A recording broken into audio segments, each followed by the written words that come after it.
A hot bath sounds really nice. So after dinner, go back to my room, run a hot bath, talk to one of the cats, request some hot cocoa.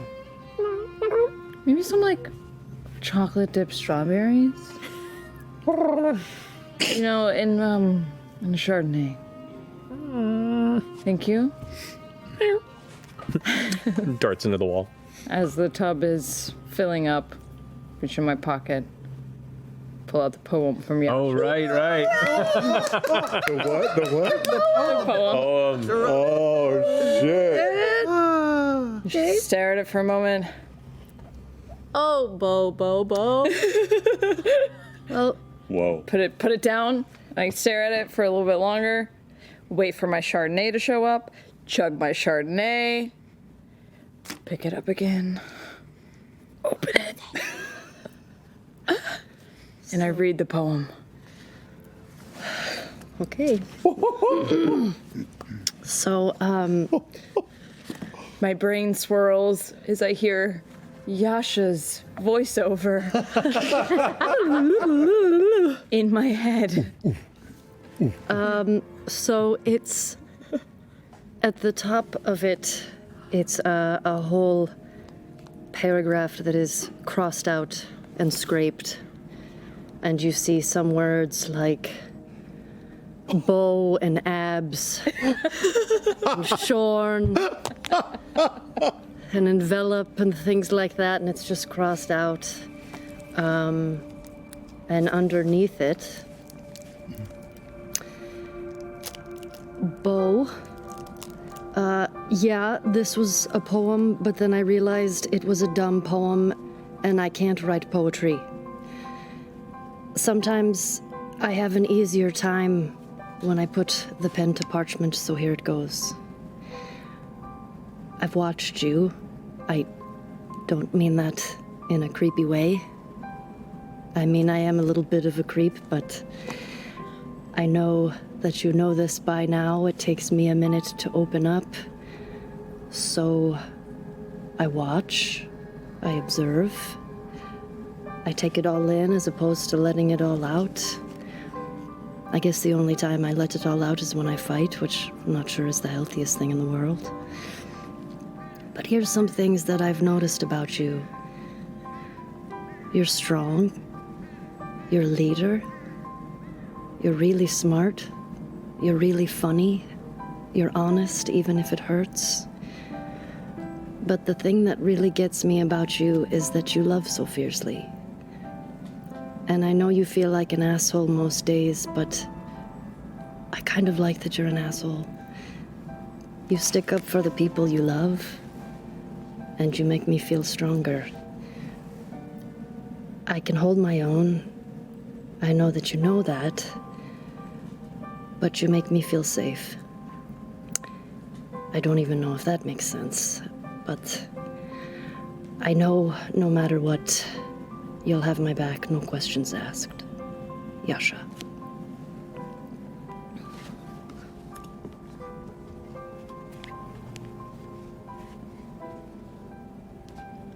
Good. Go fuck off, Fluffy. Leaves the cocoa behind. Thanks, Fluffy. Wipe away a few tears as I see them hit the paper. And I just sink into the tub until I'm underneath. And I just stay there until I think I can't hold my breath any longer, and then I stay like 20 seconds longer.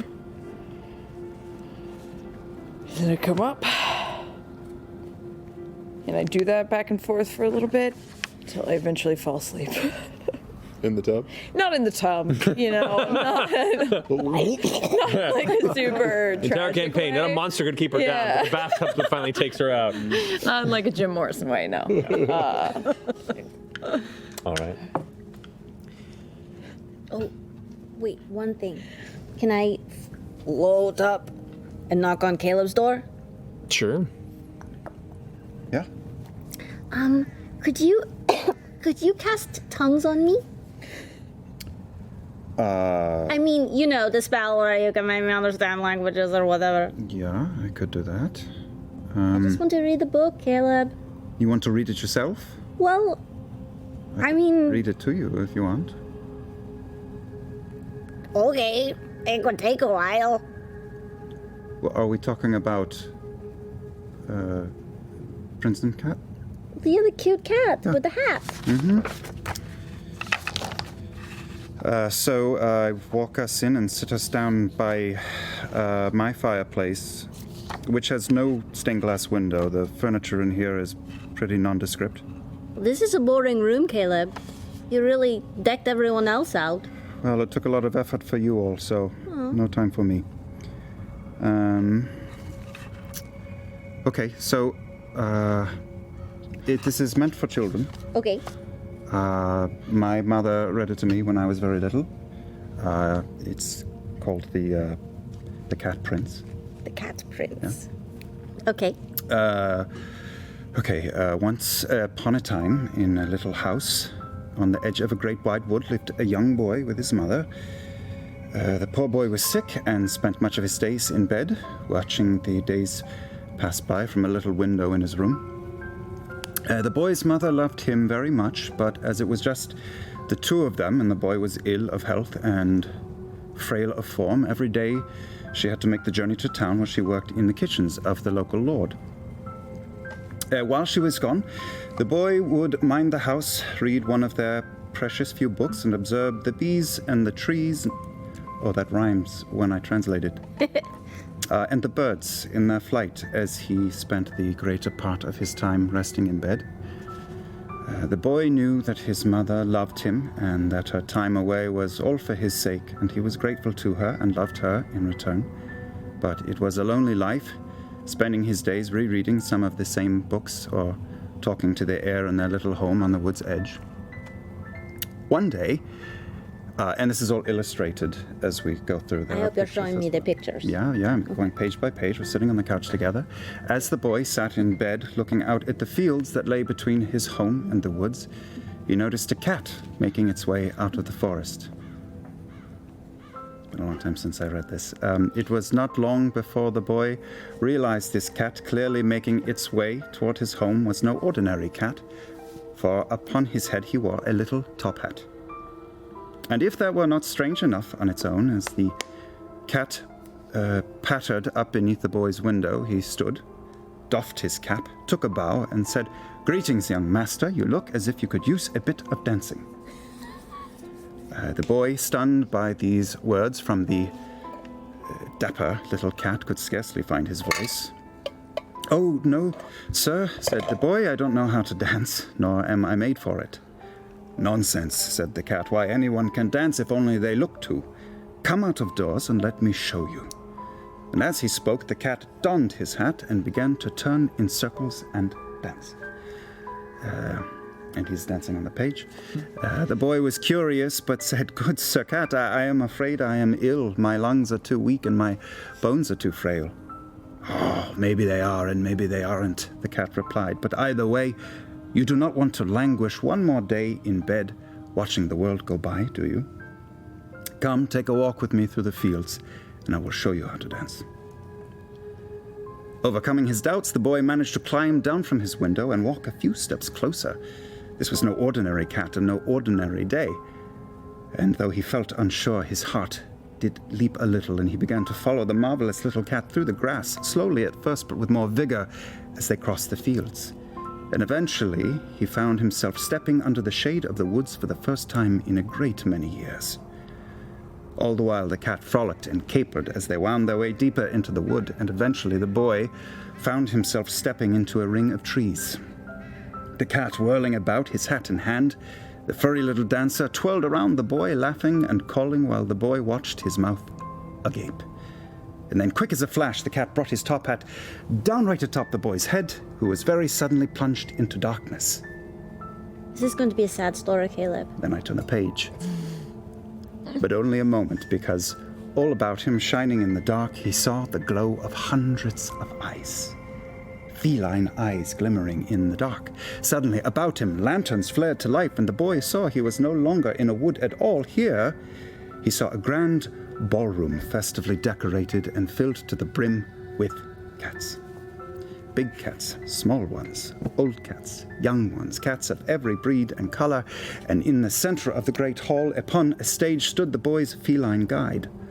Only now he was dressed in very fine robes, and upon his head sat a thin golden crown of wrought golden leaves. He's a prince. Which is illustrated right there. Beautiful little cat. Well-worn pages. The boy stood in wonder and amazement as the great host of cats bowed to their prince and then in turn bowed to him. "The world of men is heavy and hard," the princely cat proclaimed. "But here across the vale we move with lighter step. Dance with us, child, and forget your troubles for a spell." All at once, scores of cats closed in around the boy, purring and turning about his legs as thick as the sea. And as they moved, so too did the boy's feet. He swirled amongst them like a cork on the water, and before he knew it, the boy was dancing. Dancing and dancing as he never imagined he could. And his breath, much to his surprise, was hearty and hale. He found he no longer felt ill in the least. Hours passed, and he and all the cats danced without end, and the Prince of Cats more than all of them.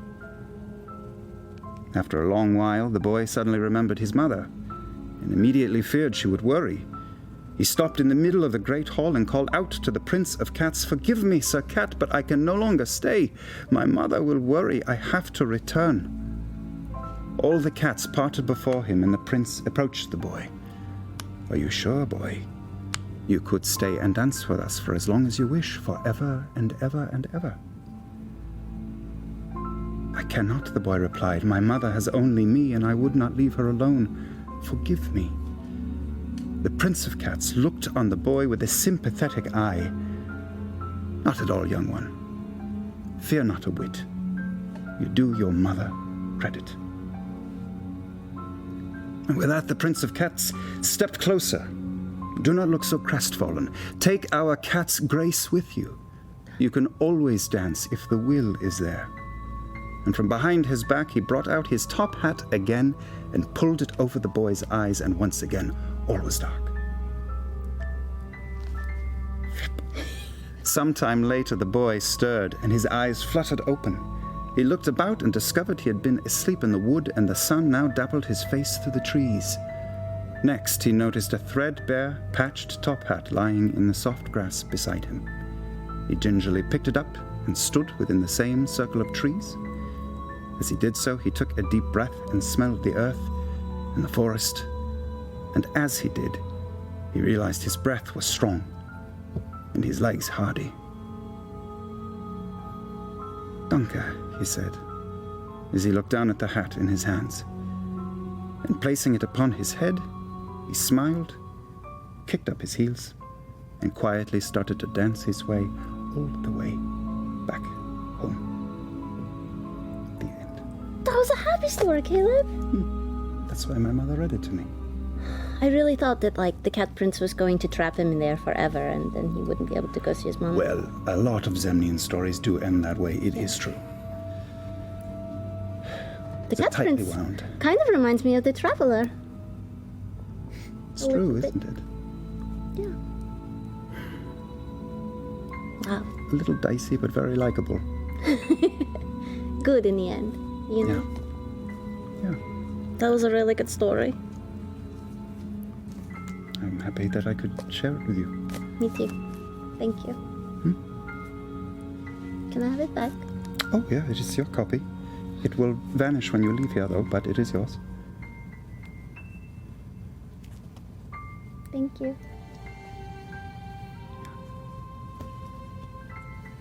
All right. Good night, Caleb. Yeah, good night. Good night. You wrote that whole fucking book? Some Zemnian wrote. All right. Good night. You have to tell the story to Ford, and then he has to tell it. And I tell it to Ford, the Prince of Cats murders the boy and all the cats. They went to like some cat raves. Is that a real story? I know, right? Nobody asked me to read them the transmutation book. Nobody. Is that a real story, or did you write You that? really write that? I wrote it today. How did You did you not even write know it today. I wrote it today.